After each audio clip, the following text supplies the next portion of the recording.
This isn't something your regular doctor might bring up during a routine visit, but let's not dance around the issue. If you've stopped masturbating as you've gotten older, your body might already be showing subtle signs of decline signs. You may not recognize or even connect to that change. And no, this isn't some fringe or inappropriate topic. This is a matter of real physiology. The consequences of ignoring this part of your health can reach far beyond your sex life. They can impact your brain, your heart, your immune function, your sleep, and even your sense of identity. I'm Dr. Rachel Bennett. I've spent over 3 decades working with women as they navigate the realities of aging, from shifting hormones to the quiet fading of sexual connection. And time after time, I've seen women let go of their sexual health, assuming it's no longer necessary or relevant. But that couldn't be further from the truth. Masturbation isn't a leftover habit from your youth. It remains one of the most powerful tools your body has to regulate hormones, support mental clarity, maintain pelvic strength, and help you stay emotionally grounded. When women stop engaging in any kind of sexual stimulation, the price often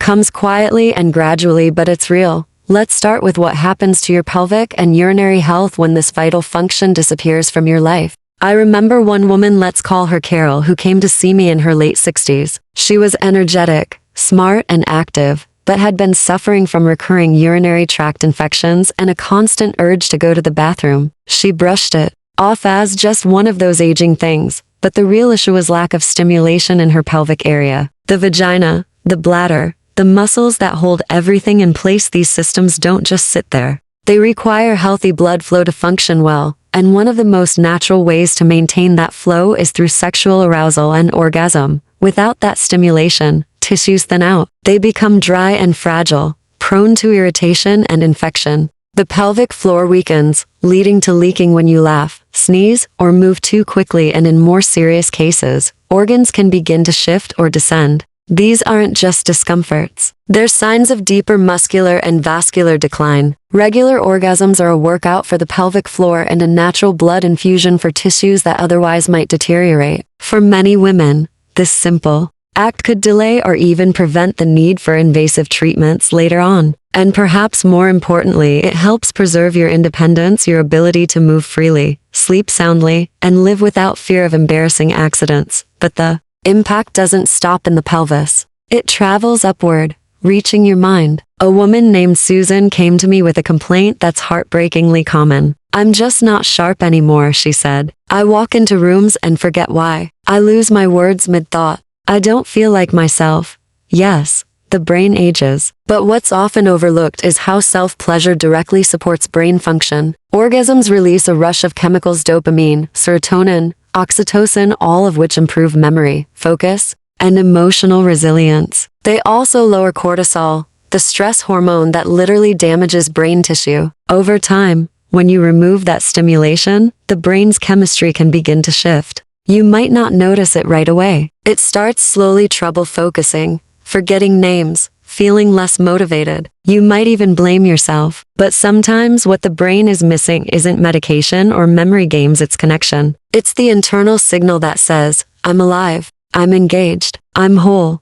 This shift can snowball. One day you're feeling a little off. The next, you're withdrawing from conversations, skipping social events, losing touch with the parts of yourself that once felt vivid and present. Some women experience this as depression, though it doesn't always look like sadness. It can be numbness, fatigue, or a sense that nothing matters anymore. Helen, a patient of mine in her 70s, told me she couldn't feel anything: no sadness, no joy, just flat. She thought that was just part of aging, but it wasn't. It was emotional burnout, often tied to a body that no longer releases the hormones it once did through orgasm. That release, the surge of oxytocin and endorphins, is your body's natural antidepressant. It relieves tension. It grounds your emotions. When you lose that, you may begin to feel more irritable, more tired, less interested in the world around you. Over time, that loss of emotional expression can drain your energy and even your desire to engage with life. It's not about lust. It's about vitality. Even sleep can begin to suffer.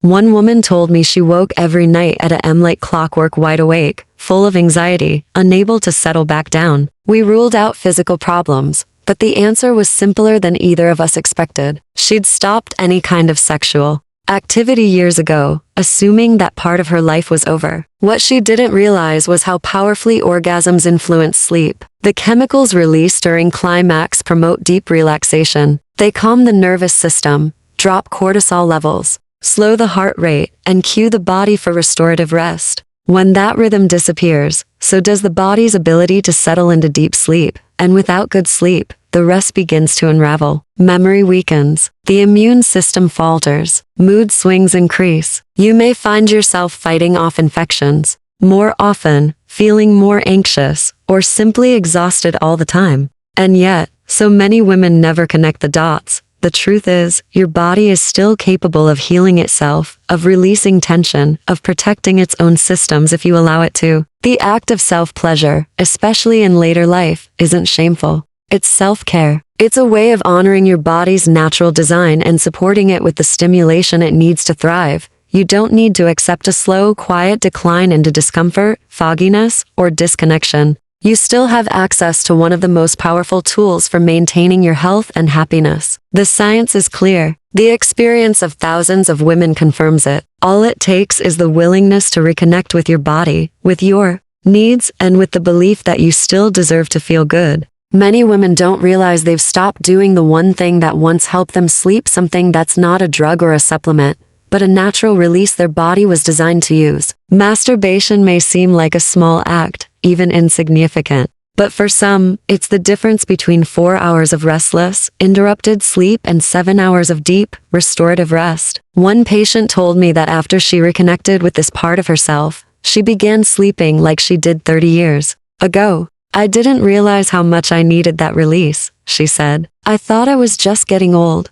and that's exactly the problem. Too many people mistake the effects of neglecting their biology for signs of aging, and they suffer silently for it. If you find yourself lying awake at night, your mind racing, your muscles tense, hours slipping by with no rest in sight, ask yourself, when was the last time your body truly let go? Sometimes the answer isn't a new medication or a relaxation app. Sometimes it's about rediscovering a rhythm your body still remembers, if only you let it. But while sleep loss can quietly drain your energy and dull your focus, the next consequence goes deeper into the body. It shows up in your strength, your balance, and even your bladder. It shows up when your foundation, your pelvic floor, starts to weaken. A few years ago, I treated a woman in her 70s, a retired teacher, sharp and spirited. She came to me saying something felt off in her lower body. She described it as a heaviness, a feeling that her foundation was giving way. What she didn't realize was that her symptoms, urinary leakage,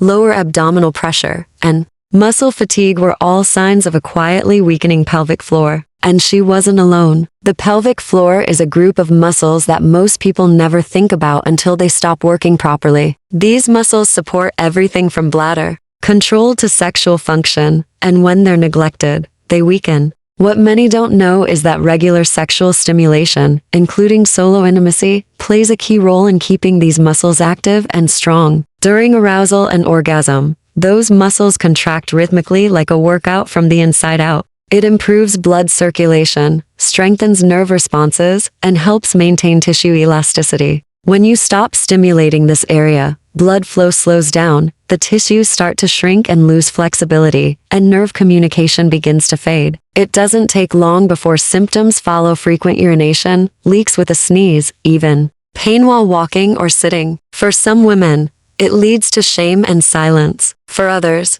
it means planning every outing around bathroom locations. This isn't just about physical discomfort. It's about dignity, confidence, and independence. I've seen women who stop going out because they don't trust their bladder. I've watched once vibrant women carry a quiet fear in every step, bracing for an unexpected leak. But here's the truth. Your body still responds, even now. And one of the most powerful tools for prevention and healing is something completely natural and entirely within your control. Reclaiming this connection doesn't just preserve pleasure, it restores strength. It sends blood and signals to where they're needed most. It reminds your body that it still matters, that it's still alive and worth caring for. But what happens next goes beyond muscles and movement. Because when intimacy disappears, the immune system quietly suffers too. Not long ago, a healthy woman in her late 60s came in exhausted. That winter, she'd been sick 3 times, nothing major, just colds and lingering bugs, but they wiped her out.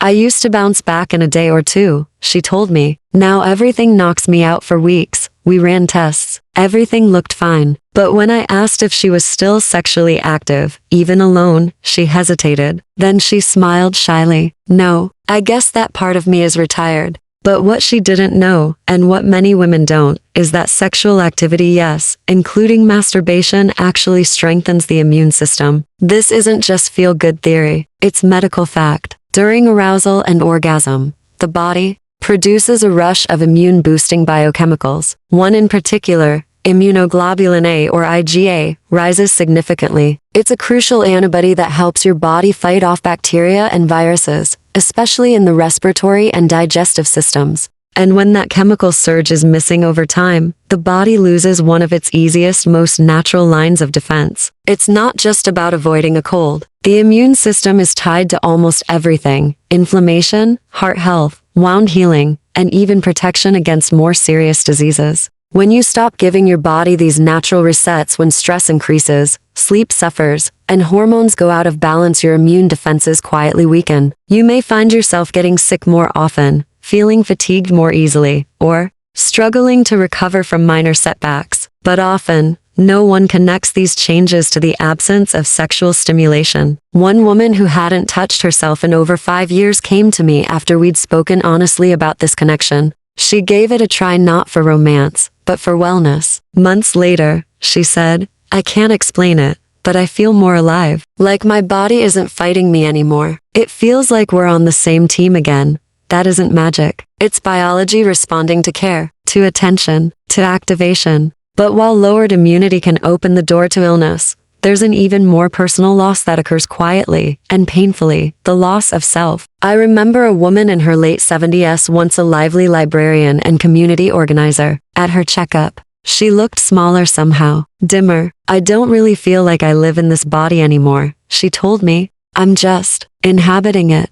That stayed with me, because I've heard that same sentiment from so many women. Not in those exact words, but in the way they carry themselves, the way they speak about their bodies like strangers or burdens, instead of lifelong homes. This often begins when women stop touching themselves, not just sexually, but meaningfully. When you stop interacting with your body on a personal level, you begin to disconnect. You stop seeing yourself clearly. You stop feeling present. And that disconnection can ripple through every part of your life. It becomes easier to dismiss your needs, to skip meals, to stop dressing with care. You begin to think, why bother? You stop showing up for yourself. You forget that you are still here. I've heard so many women say they stopped feeling like a woman after menopause. I just faded, one said. The less I touched myself, the more invisible I became. That word invisible cuts deep, because it names something real: the loss of identity. The quiet vanishing that happens when no one, not even you, sees or acknowledges your body anymore. But it doesn't have to be this way. You can reconnect. You can come home to yourself, not as you were at 20,